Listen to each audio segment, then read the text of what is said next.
ALS, Lou Gehrig's disease, is once again in the spotlight, this time on a popular show on Fox called Empire. I have ALS. The main character on the show was recently diagnosed with ALS as he starts to slowly lose some of his motor skills. It's a disease families of those living with ALS deal with every day. 13 Wham's Alexis Arnold spoke with local families about their new campaign, Fighting for Treatment. Alexis? Ginny, the new movement has taken off, the Right to Try campaign. ALS patients and families are taking video selfies, calling on the FDA to make certain experimental drugs readily available, giving patients a chance to buy more time and hopefully one day lead to a cure.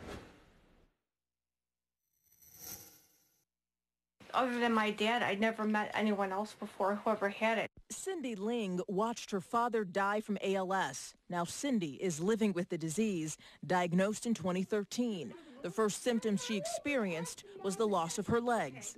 She was never the type to ask for help. She just wasn't going to.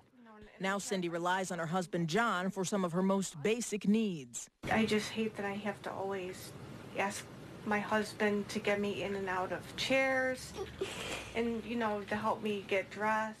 According to the ALS Association, 5,600 people in the U.S. are diagnosed with the disease each year. It can strike anyone, sometimes running in families, and it has no racial or ethnic boundaries. My name is Teresa O'Leary and I have ALS. I can't speak, but I still have a voice. The FDA needs to approve GM 604. Diagnosed last year, Teresa O'Leary and others have joined the Right to Try campaign, urging the FDA to approve experimental drugs. Her brother has taken that plea to local lawmakers. We're desperate right now. And if there's a way that Teresa can extend her life quality, so be it.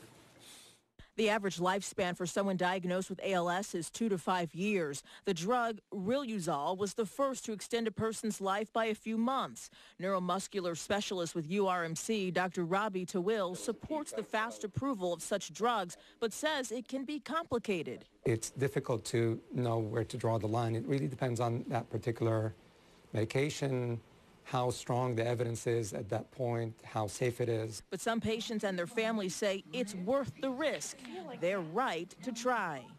Because, okay, I may die from the testing, but if I don't, I've furthered research and maybe somebody after me will benefit from it. Continue to test it, but allow these individuals who have it, who want to have it, it's their choice.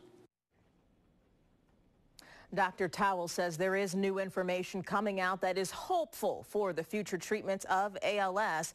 Researchers say GM 604 could help patients with their motor skills. I have more on this story on our website, 13wham.com. A lot about this on social media. All right, thank you, Alexis.